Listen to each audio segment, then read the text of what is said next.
Olá a todos, amigos, aqui, uma tarde linda, né, de sexta-feira.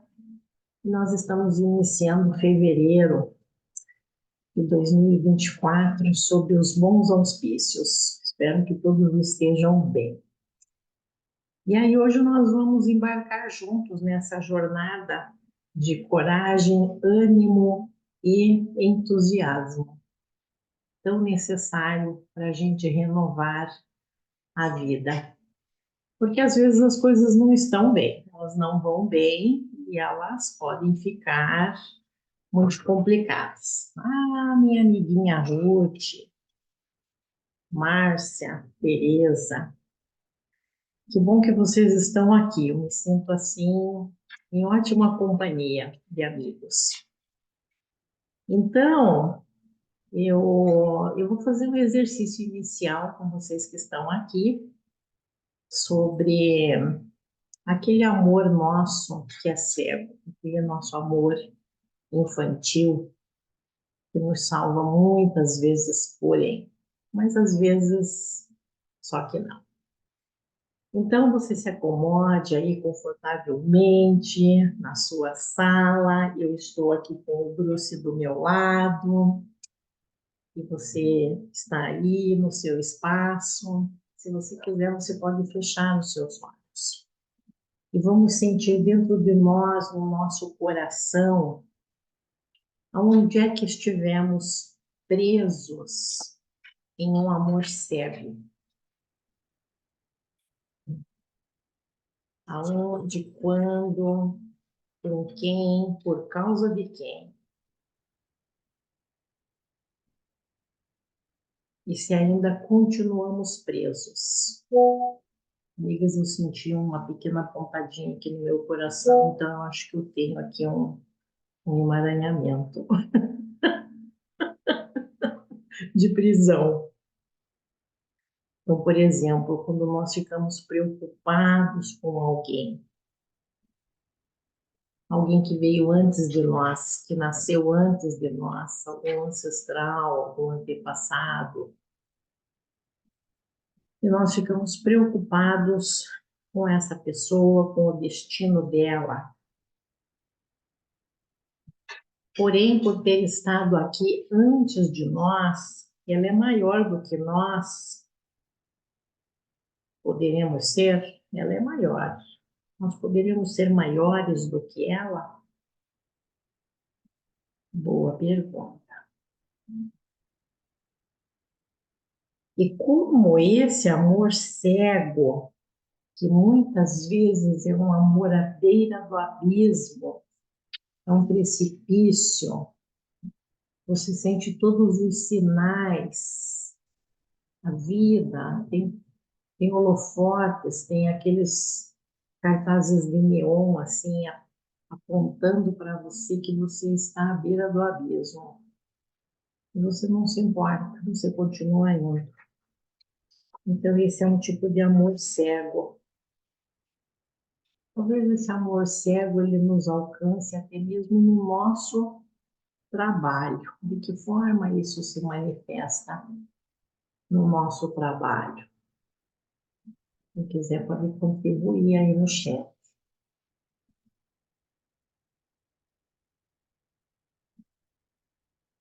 Depois nós vamos falar sobre tudo isso. Por exemplo, quando queremos ajudar aonde nós somos pequenos, no lugar onde nós somos pequenos, nós queremos ajudar alguém grande. E aí nós sucumbimos às nossas tentativas de superioridade em nosso trabalho, nós fracassamos.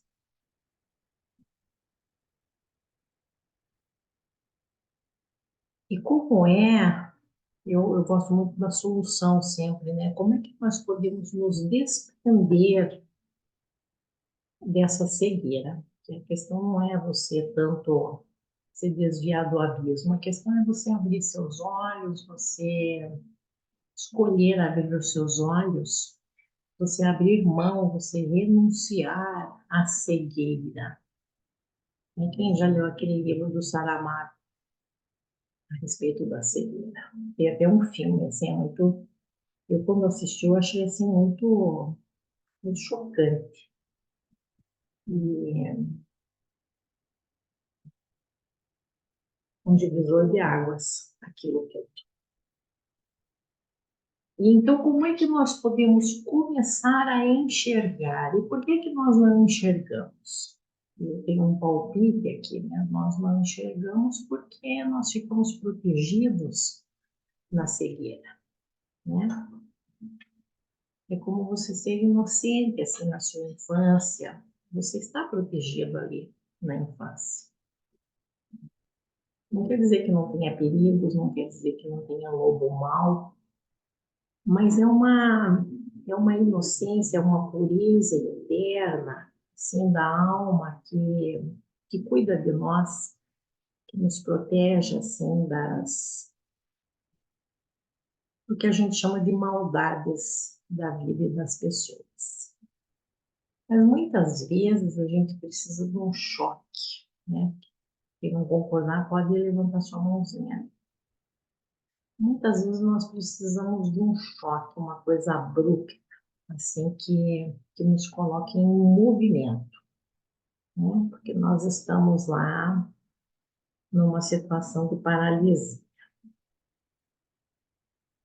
Então, como é que nós começamos a enxergar?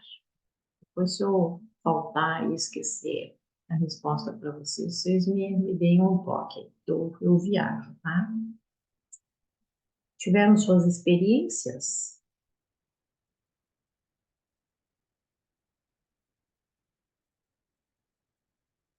Parte, né? Eu mesma senti meu coração aqui palpitando assim um pouquinho de angústia e até me lembrei de algumas situações de perigo, né? Situações assim que ainda aparecem para mim, aparecem no meu cenário, né, nas minhas janelas, mas hoje eu enxergo, não digo todas as coisas, mas eu tenho um bom poder de visão, né? E eu quero conversar com vocês, então, sobre o que requer coragem para nós, né? Um ânimo e um entusiasmo, seja que o ânimo, o entusiasmo e a coragem, nós ficamos livres do descuido. Todo mundo sabe do descuido, né? Da distração, que nos coloca em encrencas, né? E aí a gente faz assim, nossa, onde que eu estava? Como é que isso aconteceu comigo? E às vezes, gente, a situação assim é gritante. E muitas vezes na minha vida eu me reconheço assim que eu estive em situações assim de muita escuridão, né? De também assim de muita preocupação. Eu acho assim que os meus pais ficaram preocupados comigo muitas vezes. Mas eu quero comentar com vocês assim uma coisa que eu me lembrei agora de uma senhora que eu atendi ontem à tarde e ela estava absolutamente fora dela mesma, absolutamente fora dela mesma. Nós marcamos um horário e quando eu me coloquei presente a ela, foi que ela começou a pensar em efetuar o pagamento do atendimento. E não deu certo, né? Então eu me desliguei dela, assim, fechei o vídeo, né? E aí depois ela me chamou. E ela estava fora de si. Ela não parava de falar. E a tal ponto que eu disse assim, dona, eu não vou mencionar o nome dela, mas é um nome muito bonito, esse nome de princesa. A senhora não está me deixando trabalhar, eu não vou poder ajudar a senhora. Não está sendo possível. A senhora não está colaborando. Eu preciso que a senhora fique quieta, faça silêncio, senão, no meio desse tumulto todo, nós não vamos conseguir. Então, a senhora respira aí fundo 3 vezes, né? Respirei junto com ela. E aí nós começamos. Então, a situação dela é uma situação assim, que é uma senhora idosa, ela tem filhos, ela tem propriedades, tem bens, ela é viúva, né?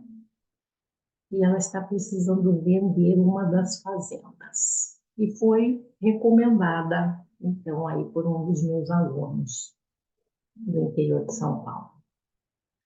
Eu atendi, né? Eu atendo sem medo. Eu demorei muito para reconhecer que eu tenho essa virtude principal da coragem, né? E que eu sou animada, eu sou entusiasmada. Eu me vejo assim. E então, gente, vocês não têm noção, assim, tá? Das coisas que ela insistia em ficar falando para mim, né? E então eu vejo assim que às vezes as pessoas estão em abismos, lá no abismo, assim, sabe? No meio daqueles espinhos que tem dentro do abismo, umas coisas assim. Hoje eu fiquei sabendo de uma outra senhora, uma filha, que, que a mãe dela se suicidou quando ela tinha 7 anos, na frente dela. E aí eu perguntei como foi que a sua mãe se suicidou na sua frente. A minha mãe pôs fogo nela mesma. E, gente, a voz dela era como se ela tivesse 7 anos, assim, desse jeitinho. A minha mãe, ela pôs fogo nela mesma.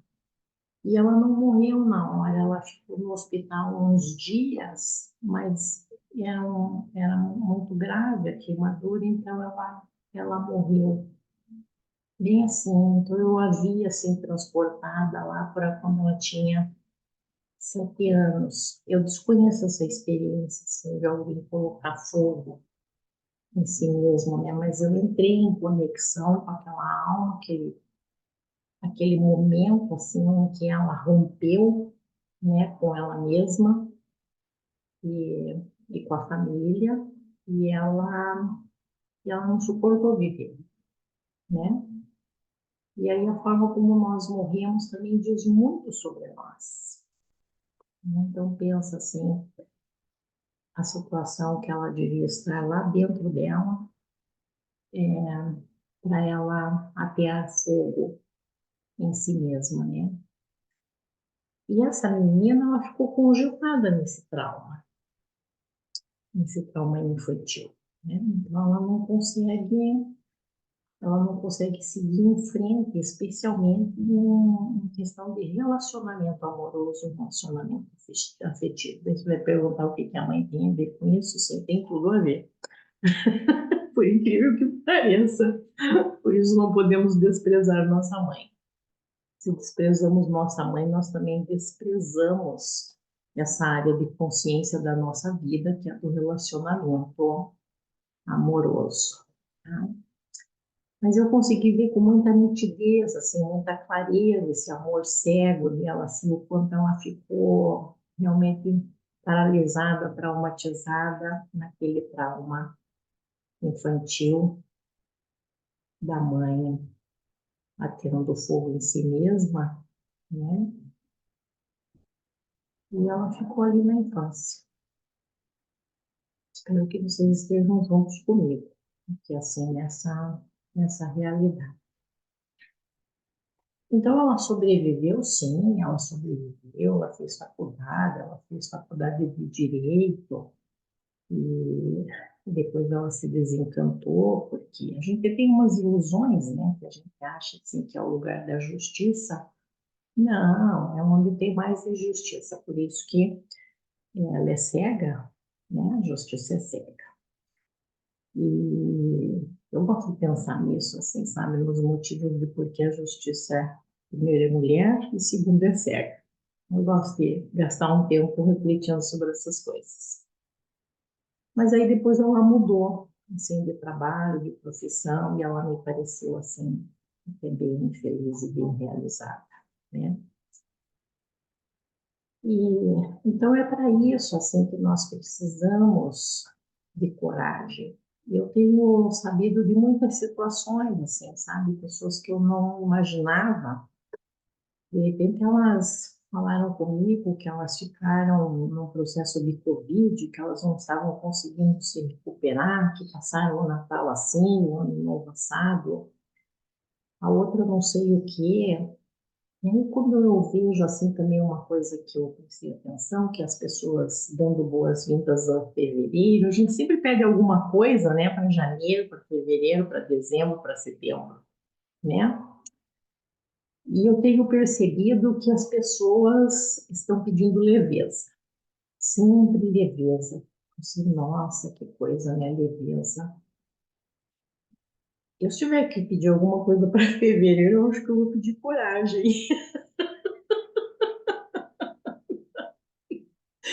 Mas eu vejo o mérito de janeiro. Eu sei que a vida é longa, né? Que ela se divide em todos esses meses, vocês também sabem. Mas assim, é, fevereiro tem seus atributos, né? Primeiro, que é mais curto, mais curto. Daí tem o carnaval, então ele fica assim mais disperso ainda, né? E eu pensei assim, nossa, se eu tiver que dar boas-vindas a fevereiro, eu vou pedir coragem. Que fevereiro seja um mês assim de muita coragem, assim, de muito ânimo e muito entusiasmo. E porque tem aquelas pessoas, assim como eu, assim, que nós estamos de um lado da vida, né? Então, carnaval, assim, para nós é uma coisa assim que não acrescenta, não agrega, assim, tá? É um período bom, assim, para você ficar introspectivo, silencioso, fazer seus planejamentos, seus descansos, enfim, né? Mas não naquele sentido de você ir para a folia, tá? E tudo bem, você vai conseguir coragem. Daqui a pouco nós também vamos fazer um outro exercício, tá? E, gente, eu amo a coragem, assim, sabe? Eu acho que a gente enfrenta muitos desafios, assim, quando a gente resolve enfrentar, né? Porque a maior parte, talvez, você fique meio cego, meio distraído, meio desmotivado, meio deprimido, né? E às vezes o dia é longo, às vezes o dia é cansativo, a vida também passa por uns períodos assim que podem durar até uns 20 anos, né? Em que você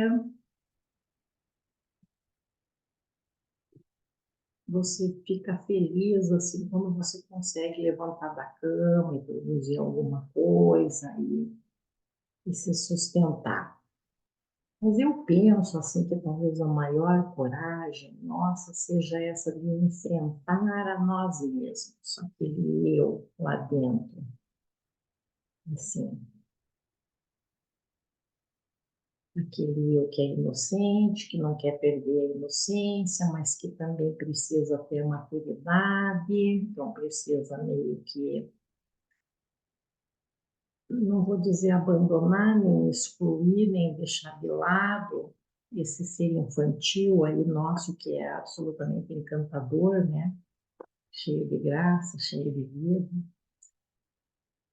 Mas parece que tem uma polaridade, assim, a gente ouviu falar isso, né? Cresça, cresça, amadureça, deixe de ser criança. Então, é como se você realmente tivesse que abandonar ali aquela criatura interior absolutamente fascinante.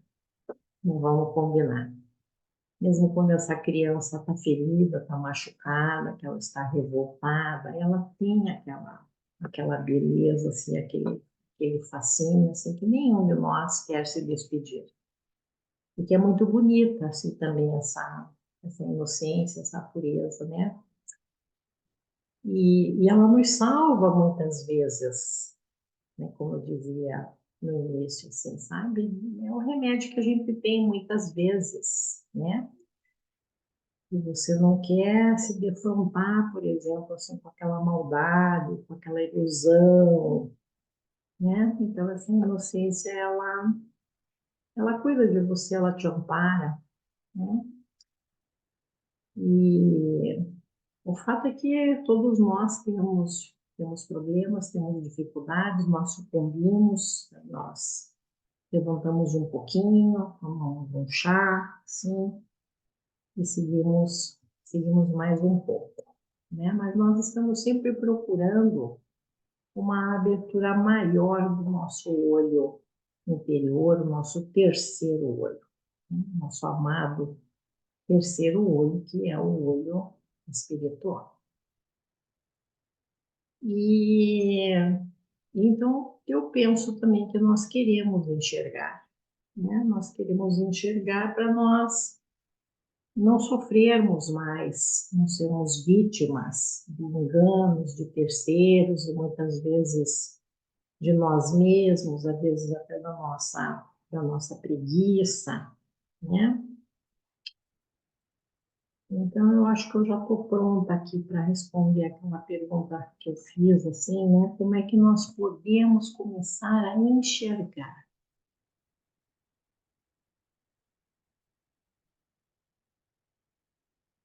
Nós enxergamos quando nós deixamos os outros na sua grandeza, ou seja, que nós reconhecemos que nós somos pequenos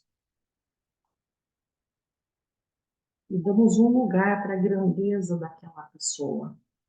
Renunciamos, então, a querer salvá-la, querer ajudá-la, principalmente se ela não solicitou.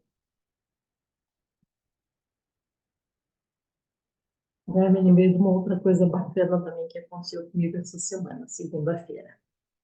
Eu sei, a vida tem fracassos e tem sucessos, né? Tem os problemas e tem as soluções, tá? Tá ali o tempo inteiro. Mas na segunda-feira, uma das minhas alunas, que já concluiu o curso, ela me falou assim, muito titubeante, né? Que a mãe dela estava partindo. Tinha, assim, poucas horas de vida. Situação de câncer, assim, o corpo da mãe já estava todo empipocado.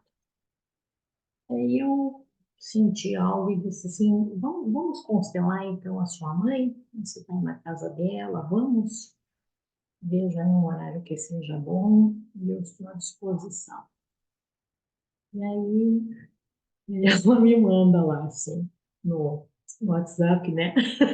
O nome da mãe, a idade da mãe, data de nascimento, número de filhos vivos e mortos, endereço e tudo.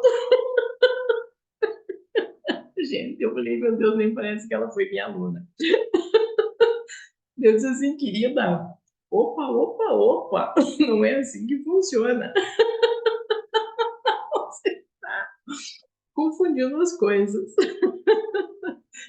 Tudo que eu preciso é da sua presença, né? E você está aí na casa da sua mãe, daquela que guardou você na barriga por 9 meses, cuidou de você, um monte de coisa. Então, para mim, isso é suficiente. Só que você escolhe um horário e a gente se encontra aqui no vídeo, né, do WhatsApp. E na hora eu disse assim para ela, eu disse assim, olha, eu achei tão engraçadinho, assim, a sua inocência de você mandar todas aquelas informações que para mim são desnecessárias. Porque eu estou vendo a sua mãe de frente para a morte. E ela também está se vendo assim. Então, é sobre isso, né? A constelação não é sobre filhos, netos e bisnetos. Isso daí é despedida de sétimo dia, sei lá. Não é assim que a constelação acontece. E, e daí teve umas situações envolvendo assim, ancestrais, né? Com muita vergonha atrás da árvore, que não queriam aparecer de jeito nenhum, né? E os outros ancestrais mais assumidos, então daí a gente contribui, ele facilita o alinhamento, né, de todos que estiverem dentro daquela ressonância, né, E aí eu me despedi dela, assim, eu tive um insight, assim, uma luz, assim, quer ver que agora a mãe dela vai melhorar? Foi dito e feito, gente. Ontem, não, quarta-feira. Fizemos na segunda, né? Na quarta-feira, hoje é sexta. E ela me escreve assim: Doutora Cleia, minha mãe melhorou, é inacreditável. Eu falei assim, nossa, eu fico realmente bastante feliz com isso. Então, veja, nós não somos donos do destino, do futuro de ninguém, não é sobre isso, tá? Mas é o tipo da coisa assim que nos encoraja, que nos dá ânimo, nos dá entusiasmo e uma fé assim pro sucesso. Tenha ele o rosto que tiver, o sucesso, né? E o sucesso, eu aprendi há muitos anos, o sucesso depende da nossa fé, tá? Então você precisa ter fé em você mesma, ter aqueles pensamentos positivos, construtivos na hora da crise, que não é fácil, mas também não é difícil e você pode fazer, ao invés de se debulhar, né, no choro, na vitimização, na autopiedade, na impotência, né? Todo mundo é capaz de estabelecer um pensamento positivo que diz assim: eu sou vitorioso. Ponto. E vai ali repetindo, até que aquilo começa a produzir um efeito em você. Esse é o segredo do sucesso, da vitória. Então você precisa ter fé em você mesmo, você precisa ter fé em Deus, né? Sobre a fé em Deus, eu encontrei uma nova história, assim, que eu vou compartilhar com vocês, assim, sobre o burro, né, que ficava reclamando do destino dele. E ele estava lá no deserto, assim, há vários dias sem comer, estava sozinho, o dono dele já tinha morrido, ele ficou lá à míngua, né, sem água, sem alimento, ele estava muito magro, muito triste, né? Então ele falava com ele mesmo, assim, né? O que será que eu fiz, né, para merecer todo esse sofrimento? Porque isso não acaba nunca. E o que, né? Quando isso vai terminar? E aí chegou um anjo, e o anjo não salvou ele, porque a gente sempre espera uma salvação. É ou não é? Seja sincero com você. A gente escutou muita história infantil, a gente tem aquela crença no milagre, assim, né? Que desponta em nós. E aí, o anjo não desiludiu ele nem nada, né? Ele só. Daí o burro disse assim: então eu vou pedir um favor para você, já que você não pode me livrar dessa situação. Vá lá e converse com Deus. Diga que eu perguntei por que isso acontece comigo, né? E qual é a ajuda que ele pode me dar. E aí o anjo foi, né? Com seus asinhos ali, ele alçou o voo, chegou lá e falou com Deus e contou: olha, o burro está lá embaixo, né? Ele está perguntando isso. E eu prometi que eu ia levar uma resposta. Então Deus disse assim para ele. Gostei muito da resposta de Deus, assim. Disse assim: nenhuma das criaturas está abandonada por mim. Nenhuma delas. Então volte lá e diga para ele assim, que não importa o que aconteça, ele tem que dizer assim: eu agradeço a Deus. E qualquer variação aí nesse sentido, ele tinha que agradecer. E o anjo de novo desceu lá naquelas casinhas e encontrou o burro mais recuperado, mais jovial, assim, pele brilhante, estava até gordinho. E tinha uns arbustos, assim, umas plantas assim, que cresceram em volta dele, né? E tinha até uma pequena poça d'água ali, tá? Então ele estava numa nova vida. E o anjo se surpreendeu. E aí, ele perguntou, mas o que foi que aconteceu com você? Eu encontrei você a poucas horas da morte, e agora você está aqui todo viçoso, né? Ele disse assim, eu também não sei o que aconteceu comigo. Eu só sei que quando começou a chover, eu agradeci a Deus, graças a Deus choveu. Aquilo foi bom para mim, porque curou as minhas feridas, curou, eu não sei o nome dos pés dos burros, tá? Mas, enfim, aqueles cascos ali, né? Curou tudo, assim. E aquela chuva também trouxe de volta, né, a vegetação, eu fui comendo, eu fui agradecendo. Depois teve uma outra situação assim também, mas que eu não me abati por ela, eu simplesmente agradeci. E eu acho então que é isso, eu estou me sentindo assim um novo burro, né, com uma nova vida. Então isso é fé em Deus, tá? Outro tipo de fé que nós realmente precisamos ter é a fé na família, na nossa família de sangue, nossa família de origem. Parar de criticar a nossa família, parar de julgar a família, né? E aí, quando nós começamos a julgar a nossa família, nós perdemos a nossa inocência e perdemos o laço e o lastro e tudo que nos une à nossa família. E pode ter muitos defeitos, né? Todo mundo sabe bem disso, mas defeito é uma coisa que depende do nosso olhar, né? O que é defeito para uns, para outro é virtude. E o fato é que a família ela nos ajuda, assim, em várias situações, né? Situações assim que você se lembra das virtudes das pessoas e aquilo te eleva, te promove, enfim, né? Então, família não serve só para emprestar dinheiro ou ir almoçar lá nos domingos, assim, meio de graça, assim, tá? Tem essas situações, assim, que se prolongam por gerações, né? E a última fé é a fé na vida. Por incrível que pareça, não adianta a gente querer, não adianta, gente, a gente querer que a vida seja diferente, né? Primeiro porque tem uma série de explicações para a vida ser do jeito que ela é, para você e para todo mundo, tá? Porque tem o destino coletivo, não é só o individual, né? Nós estamos dentro de um destino coletivo, ok? E hoje eu não vou falar assim sobre isso, senão a gente vai até a meia-noite. E eu tenho que ficar de olho aqui no Instagram, que eu tenho aí 1 hora, né?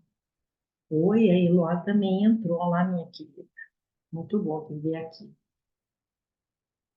E então, ter fé no que a gente chama desse roteiro da vida, nesse script, no qual todos nós temos o nosso papel, temos o nosso lugar. Podemos mudar nosso papel? Não. Nosso papel está predestinado. Não adianta você ficar questionando ele, que você não quer, que não sei o quê, todo esse mimimi. Isso não ajuda. O que realmente ajuda é você ter essa postura, própria de burro, né, de agradecer. Nossa, eu não entendo nada do meu papel, o que que eu estou fazendo aqui nessa família, qual é a minha missão no mundo. Eu não sei nada sobre isso, mas eu me sinto grato, sim, é por essa missão. Entende? Essa coisa da gratidão, assim, realmente ela está ali no nosso coração. Ela nasce ali e ela se expande e ela não deve sair dali.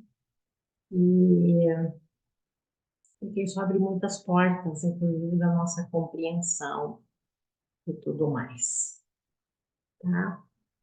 Então, ajudei vocês. Em épocas de dificuldade, nós temos que ter boas maneiras, temos que seguir certas regras de boa conduta, tá? Então, por exemplo, né, no caso daquela senhora que precisa vender uma das fazendas, ela está muito consciente, assim, sabe? Por um lado, né, depois que ela saiu do pânico, ela se conscientizou. assim, do poder que tem o dinheiro. Eu expliquei para ela, né? O que é o dinheiro, qual é a consciência espiritual do dinheiro, o poder dele, como ele quer ser tratado por nós e o que é que faz com que ele fique conosco, que ele queira ficar conosco do nosso ladinho, no nosso colo.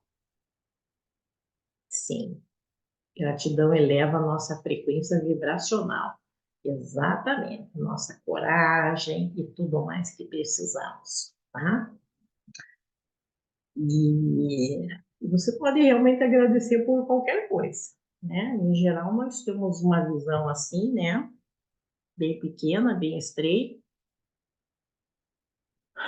que a gente não é acostumado a agradecer por aquilo que nos foi ensinado, que não é bom, né? Que é catalogado então como ruim, por que que você vai agradecer? Em geral, a doença, as pessoas condenam muito a doença. E poucas pessoas sabem assim dos benefícios da doença, o quanto ela transforma uma pessoa, uma família, uma cidade, o mundo, né? Vejam aí o episódio da Covid. O mundo mudou. Isso é inegável. Todos mudaram? Não. Que daí também tem a consciência individual. Mas o mundo, globalmente, ele mudou, né? A forma de fazer negócios, de você se relacionar, de tudo, mudou, gente. Coisas sumiram, desapareceram, nunca mais voltarão. Outras que a gente não imaginava, elas nasceram, elas surgiram, sabe Deus de onde, tá? Mas elas estão aí, né? Então, como eu dizia antes, os problemas, eles estão ao lado das soluções, na frente um do outro. Você escolhe se você vai ficar ali só alimentando o problema, aquele lobo, o lobo preto, né? Ou se você vai encontrar a solução, que alguns designam do lobo branco, tá? E a gente também tem preconceitos com os lobos, né? Mas os lobos são maravilhosos. Eu, há muitos anos, eu descobri o poder do lobo e eu amo o lobo. Então, eu convido você também a fazer uma pequena pesquisa ali na web, né? Sobre o poder benéfico do lobo, tá? Você vai ficar surpreso. E o lobo é magnífico. O nosso lobo tem umas qualidades assim que são incríveis, assim, sabe? Que eu queria ter nascido com elas. E então é uma escolha assim que a gente faz, né? Você afundar no problema, na crítica, na reclamação, no lamento, na queixa, ou você agradecer, olhar para cima, daí você já vê a solução. A solução está ao alcance de todos, né? Então, minhas amigas, meus amigos, eu estou olhando aqui no relógio, eu acho que está na hora, assim, de eu me despedir de vocês. Então, eu vou terminar com um exercício, uma meditação sobre o amor que nos afasta do abismo. Nós estamos no abismo, no precipício, usamos a coragem, o ânimo e o entusiasmo. Adquirimos um novo fôlego. Então, agora nós vamos meditar sobre aquele amor que nos afasta do abismo. E vamos ver para onde é que ele nos leva. Tá? Então, sente aí bonitinho, direitinho, né? E quem quiser pode fechar os seus olhos. E agora nós vamos imaginar os membros de várias gerações, os membros de várias gerações da nossa família. Quando nós imaginamos eles, eles se aproximam, eles adquirem uma presença sutil. Lembre-se, são várias gerações. Eu gosto de pensar assim que tem o passado, o presente e o futuro.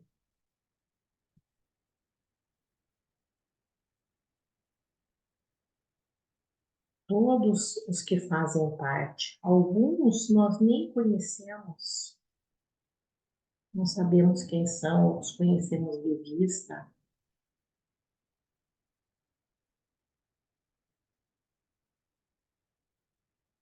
Mesmo assim, mesmo que nunca ouvimos falar deles, ou muito pouco, mesmo assim, eles fazem parte de nós e nós fazemos parte deles. Agora, imaginemos que eles estão diante de nós, inclusive aqueles que nós não conhecemos,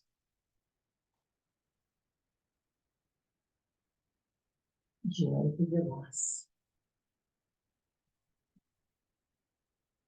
Talvez nós os vejamos como sombras, as imagens esfumaçadas, embaçadas, mesmo assim eles estão aqui.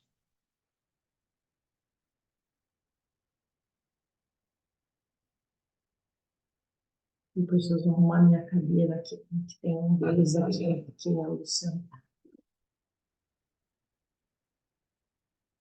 Com presença sutil, tá? Então eles pegam, eles se tocam pelas mãos e eles formam um círculo. E nós também entramos nesse círculo junto com aqueles que nos são próximos, os nossos pais, nossos irmãos, parceiros, filhos, netos, mais próximos de nós. E todos se olham. Nós olhamos para a direita, vamos percorrendo o nosso olhar, olhamos para a esquerda, depois até para trás. Eles se olham com amor, com gentileza, com delicadeza, com reconhecimento, com respeito de que eu vejo você, você faz parte. Nós também olhamos para eles e permitimos que nos olhem.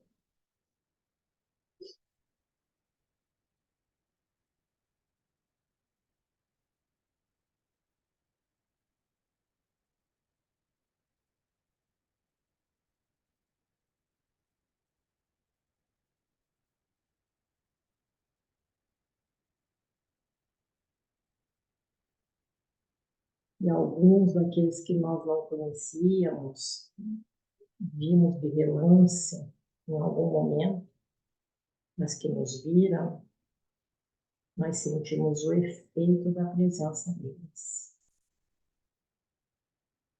Enquanto os olhamos e eles nos olham, cria aquela conexão, uma ponte. E nós dizemos então a cada um deles: eu te vejo, eu vejo você.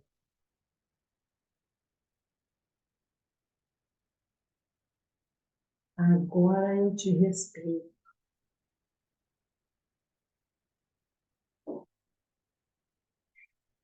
Eu te amo.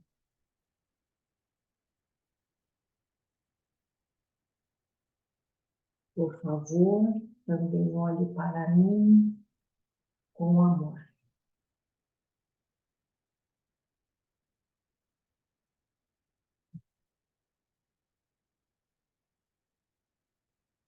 Como todos se seguram pelas mãos,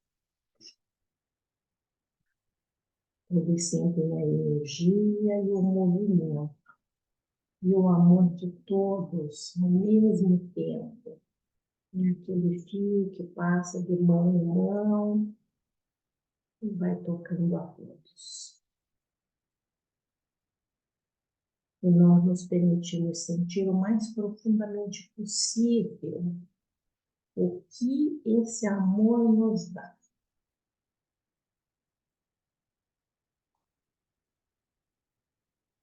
Nós recebemos o que esse amor nos dá. E sentimos como isso nos amplia, como nos expande, como nos cura. E sentimos também, de repente, que conseguimos soltar. Sentimos como soltamos as preocupações, o medo, a depressão, como tudo isso desaparece. E como, de repente, estamos simplesmente presentes com todos eles.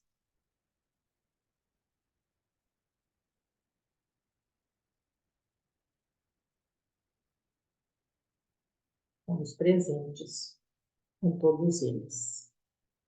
Nessa tarde de fevereiro que está começando, sexta-feira à tarde, e nós reservamos esse tempo.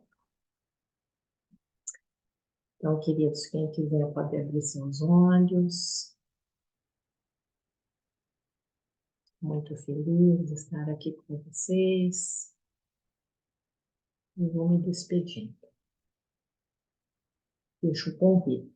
Eu vou fazer uma sequência de 4 encontros cada semana, na sexta-feira, nesse horário, com um tema. Se alguém tiver sugestão, pode me enviar também. Tá? E tudo de bom para você.